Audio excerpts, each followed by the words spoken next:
لله نحمده ونستعينه ونستغفره ونعوذ بالله من شرور أنفسنا ومن سيئات أعمالنا. من يهده الله فلا مضل له ومن يضلل فلا هادي له، وأشهد أن لا إله إلا الله وحده لا شريك له، وأشهد أن محمدًا عبده ورسوله. يا أيها الذين آمنوا اتقوا الله حق تقاته ولا تموتن إلا وأنتم مسلمون. يا أيها الناس اتقوا ربكم الذي خلقكم من نفس واحدة وخلق منها زوجها وبث منهما رجالا كثيرا ونساء، واتقوا الله الذي تساءلون به والأرحام إن الله كان عليكم رقيبا. يا أيها الذين آمنوا اتقوا الله وقولوا قولا سديدا يصلح لكم أعمالكم ويغفر لكم ذنوبكم، ومن يطع الله ورسوله فقد فاز فوزا عظيما. أما بعد، أيها الناس، لقد كرم الله بني آدم وحملهم في البر والبحر ورزقهم من الطيبات وفضلهم على كثير ممن خلق تفضيلا، وشرع لهم من الحقوق المتقنة والواجبات البينة ما لا يمكن تحققه بكماله في شرعة غير الإسلام، لأن التكريم إنما جاء بنص قرآني من الحكيم الخبير، لا من وضع بشري تعتريه العاطفة والافتقار إلى الكمال. ومن سبر واقعه بفهم سليم أدرك أنه ما سنة أنظمة ترتقي بأخلاق البشر وتحمي حقوقهم، إلا كانت شرعة الإسلام سابقة إليها ورائدة فيها. كيف لا، والإسلام دين الله وصبغته، ومن أحسن من الله صبغة. وقد قال حذيفة رضي الله تعالى عنه: لقد خطبنا النبي صلى الله عليه وسلم خطبة ما ترك فيها شيئا إلى قيام الساعة إلا ذكره، علمه من علمه وجهله من جهله، متفق عليه. ألا إن من جملة ذلكم عباد الله الحقوق العامة للناس التي أكد عليها رسول الهدى والرحمة صلوات الله وسلامه عليه بقوله: إن دماءكم وأموالكم وأعراضكم وأبشاركم عليكم حرام كحرمة يومكم هذا في شهركم هذا في بلدكم هذا. رواه البخاري. وهذا فيه تأكيد صريح غليظ من النبي صلى الله عليه وسلم على تحريم الدماء، وتشمل النفوس وما دونها، وتحريم الأبشار، وتشمل الأجساد وأعضاءها، وتحريم الأموال، وتشمل القليل والكثير، وتحريم الأعراض، وتشمل الزنا واللواط والقذف ونحو ذلك، فكلها محرمة تحريما غليظا لا يجوز للمسلم أن ينتهكها من أخيه المسلم. إذا كان الأمر كذلك عباد الله، فإن ثمة ظاهرة بليت بها مجتمعات الناس، واستطال ضررها في غير ما سبيل، وتسارعت إلى حصارها هيئات حقوق ومعاهدات وأنظمة وعقوبات لأجل الحد من انتشارها وتجفيف منابعها، إلا أن وميض جمرها لم ينطفئ بعد، ورجع صداها يخترق أسماع النفوس المريضة والذمم البالية. إنها ظاهرة الاتجار بالبشر، وما أدراكم ما الاتجار بالبشر؟ إنه البحر اللجي من الاعتداء على حقوق الآخرين، وهو المتعارف عليه في عصرنا هذا بأنه تجنيد أشخاص أو نقلهم أو إيواؤهم أو استقبالهم بواسطة التهديد بالقوة أو باستعمالها، أو غير ذلك من أشكال القسم أو الاختطاف أو الاحتيال أو الخداع أو استغلال السلطة أو استغلال حال الضعف أو بالإعطاء أو تلقي مبالغ مالية أو مزايا لنيل موافقة شخص له سيطرة على شخص آخر لغرض الاستغلال. والواقع عباد الله أن معنى الاتجار بالبشر أوسع من مفهوم البيع والشراء وحسب، وإن كان هو جزءا منه. ثم إن للاتجار بالبشر دركات كثيرة، أعلاها ما أزهق نفسا محرمة، وأدناها استغلال البراء بالنيل من ورائهم والتسول بهم. وإنه لمن السوء بمكان الصعود على أكتافهم لحصل مغانم دنيوية على حساب عقولهم وأعراضهم وأموالهم وأنفسهم وخاصتهم. وإذا كان الأصل في مطلق الاتجار أنه مهنة شريفة، فإن أسوأ صورها حين تكون تجارا بالبشر. ثم إنه لا أخطر ولا أقبح من الاتجار بهم حال أزمات المجتمعات العامة على حين اشتغال المعنيين برفعها. ولا عجب عباد الله، فإن للأزمات لصوصا كما أن للأموال والبيوت لصوصا. ومحصلة الاتجار بالبشر أنه اقتصاد أسود يفسد ولا يصلح، وهو إلى غسيل الأموال المحرم، وهو إلى غسيل الأموال المجرم أقرب منه إلى تدويرها المباح، لأنه غاية دنيئة تسرق بها حقوق الضعفاء وحرياتهم باستغلال جهلهم ليصبحوا خاضعين للمتجر بهم خضوع الرقيق لسيده. ولو تأمل المتاجرون في لحظة صفاء عظم سوء ما يقومون به لما قدموا إليه رجلا ولا مدوا له يدا. فعن أبي مسعود البدري رضي الله تعالى عنه قال: كنت أضرب غلاما لي بالسوط فسمعت صوتا من خلفي فلما دنا مني إذا هو رسول الله صلى الله عليه وسلم، فإذا هو يقول: اعلم أبا مسعود أن الله أقدر عليك منك على هذا الغلام. فقلت: يا رسول الله، هو حر لوجه الله تعالى. فقال: أما لو لم تفعل لنفحتك النار أو لمستك النار. رواه مسلم. أما صور الاتجار بالبشر عباد الله فهي متعددة، منطلقة من انتهاز الضعف المتأصل لدى الضحية والاتجار به في زراعة المخدرات، أو في الابتزاز المالي والابتزاز الغريزي المحرم، أو في التسول القسري، أو في استئصال الأعضاء لأجل الحصول على حصة ضئيلة في مقابل عظم حصة المتجر به.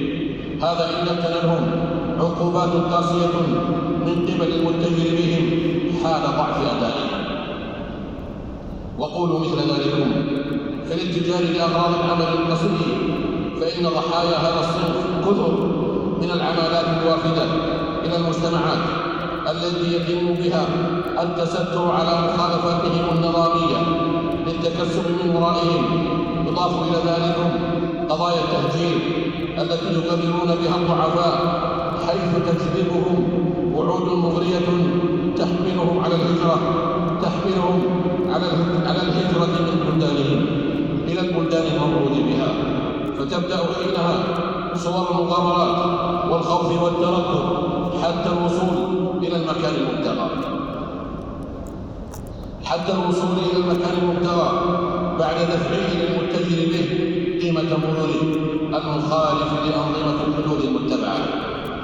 ثم إنه مما لا يقل جرما عن الاتجار الجسدي بالبشر الاتجار بالزج بهم إلى المهالك، وذلك بتقريرهم لخدمة أهداف المتاجرين الفكرية والأمنية. وهو وإن لم يكن ذا مردود مالي في الواقع، إلا أن مآله الاقتصادي أمنيا واجتماعيا وفكريا أشد جرما دون ريب من ضرر الكسب المالي المحرم. ثم إن الإسلام وإن لم ينص صراحة على عبارة الاتجار بالبشر، إلا أنه نص صراحة على حظر أفعال كثيرة تتكون منها هذه الجريمة. ومن يطلع على المقاصد الشرعية يجدها تعارض الاتجار بالبشر وإن لم تسميه باسمه. فمن ذلكم على سبيل المثال للحصر النهي عن استغلال النساء للتكسب، كما في قوله تعالى: ولا تكرهوا فتياتكم على البغاء إن أردنا تحصنا لتبتغوا عرض الحياة الدنيا. قال ابن كثير في تفسيره: كان أهل الجاهلية إذا كان لأحدهم أمة أرسلها تزني وجعل عليها ضريبة يأخذها منها كل وقت، فلما جاء الإسلام نهى الله عن ذلك. ومن ذلك أيضا عباد الله تحريم استغلال المدين بالقوة حال تعثره، حيث قال الله: وإن كان ذو عسرة فنظرة إلى ميسرة وأن تصدقوا خير لكم. وقد كان أهل الجاهلية يقول أحدهم لمدينه إذا حل عليه الدين: إما أن تقضي وإما أن تربي. ومن ذلك عباد الله اهتمام الإسلام البالغ بشأن الرق والعبيد، حيث ضيق واسعا مصادر الاستنقاذ ووسع منافذ تحرير الرقاب ورتب عليها الأجور العظيمة، بل جعل العتق أولى درجات كفارة بعض الكبائر وفي مقدمتها قتل النفس المعصومة. ولقد صدق الله: ومن أصدق من الله قيلا. يا أيها الذين آمنوا لا تأكلوا أموالكم بينكم بالباطل إلا أن تكون تجارة عن تراض منكم ولا تقتلوا أنفسكم إن الله كان بكم رحيما. بارك الله لي ولكم في القرآن العظيم ونفعني وإياكم بما فيه من الآيات والذكر الحكيم. أقول قولي هذا وأستغفر الله لي ولكم ولسائر المسلمين والمسلمات من كل ذنب وخطيئة، فاستغفروه وتوبوا إليه إن ربي كان غفورا رحيما.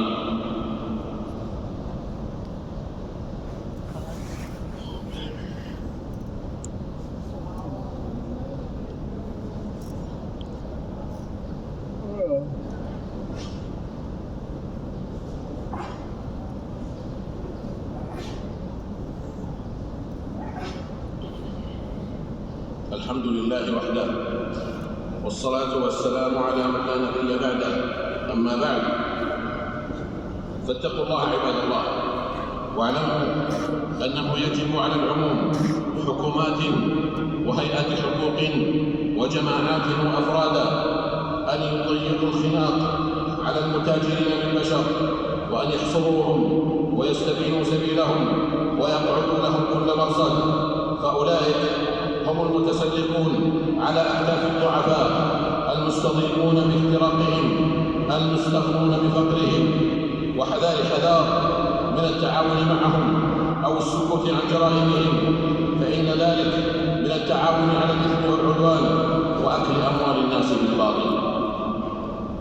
وإذا كان الشيء بالشيء ينكر، فإن مما ينكر فيشكر أن بلاد الحرمين الشريفين المملكة العربية السعودية حرسها الله تحضر الاتجار بالبشر بشتى صوره في منظومة متكاملة عبر سن أنظمة مكافحة وانضمام إلى اتفاقات تعنى بذلك الجرم المشين، ولها في هذا الباب تقدم ملحوظ في التصنيف العالمي المتبع. وما هذا الاتجاه إلا امتداد لمواقف سابقة تجاه ما يعزز هويتها الإسلامية وكونها بلاد قبلة المسلمين. وليس ببعيد عنا تحفظها من بعض المعاهدات والاتفاقات تجاه مصطلحات الهوية والميول الجنسية غير المتفق عليها، والتي تعارض مبادئ دينها الإسلامي وتشريعاته. كل ذلك ثمرة انتمائها الإسلامي منذ تأسيسها قبل 3 قرون، حيث نشأت منقادة بمنهج الوسط الذي هو العدل الخيار بين الغلو والجفاء والانحراف والتطرف، فجمع الله بها ما كان متفرقا وأضاء بها مصابيح الاعتقاد والمعرفة، ومحى بها دياجير الجهل والضلال، وقطع بها دابر التقاتل والتدابر، فأمنت السبل ووحدت البلاد، فأصبحت أمة واحدة ونسيجا متناسقا. وقد نص نظام الحكم فيها على أنه يستمد سلطته من كتاب الله تعالى وسنة رسوله صلى الله عليه وسلم، وهما الحاكمان على جميع أنظمة الدولة. وقد أكرمت بفضل الله تعالى بخدمة الحرمين الشريفين وعمارتهما والعناية بهما وتدريب سبل الوفود إليهما، وترى ذلك واجبا عينيا يمليه عليها انتماؤها للدين الإسلامي الأغر، وهي تشرف بذلكم أيما شرف. ولا عجب عباد الله، فإن أشرف وسام يتوج به أئمتها أن يلقب أحدهم خادم الحرمين الشريفين، وهي بلاد تمد يدها لمن أراد مصافحتها ولا تغفل عينها عمن يكيدها أو يتربص بها. وعلى نهجها هذا سار أئمتها في مراحلها الثلاث، يذودون عن ديارها كيد الكائدين ومكر المتربصين وحسد الحاسدين، فكانت ولله الحمد بمنأى حصين عن مغبات التناحر والفوضى الخلاقة التي يلقيها المشوشون المتأبدون مكرا ببلاد الإسلام في مشارق الأرض ومغاربها، وبقيت صامدة أمام ذلكم بفضل الله المنعم. كلما ذهب إمام من أئمتها خلفه إمام يرعى شؤونها ويحمي حياضها، فهي في واقع الأمر إذا سيد منها خلا قام سيد قؤول لما قال الكرام فعول، وأيامها مشهورة في عدوها لها غرض معلومة وحجول. حمى الله هذه البلاد من كيد الكائدين ومكر الماكرين، وأدام عليها نعمة الأمن والأمان وسائر بلاد المسلمين، إنه سميع مجيب. هذا وصلى رحمكم الله على خير البرية وأزكى البشرية محمد بن عبد الله صاحب الحوض والشفاعة، فقد أمركم الله بأمر بدأ فيه بنفسه وثنى بملائكته المسبحة بقدسه وأيها بكم أيها المؤمنون، فقال جل وعلا: يا أيها الذين آمنوا صلوا عليه وسلموا تسليما. اللهم صل وسلم على عبدك ورسولك محمد صاحب الوجه الأنور والجبين الأزهر، وارض اللهم عن خلفائه الأربعة أبي بكر وعمر وعثمان وعلي، وعن سائر صحابة نبيك محمد صلى الله عليه وسلم، وعن التابعين ومن تبعهم بإحسان إلى يوم الدين، وعنا معهم بعفوك وجودك وكرمك يا أرحم الراحمين. اللهم أعز الإسلام والمسلمين، اللهم أعز الإسلام والمسلمين واخذل الشرك والمشركين. اللهم انصر دينك وكتابك وسنة نبيك وعبادك المؤمنين.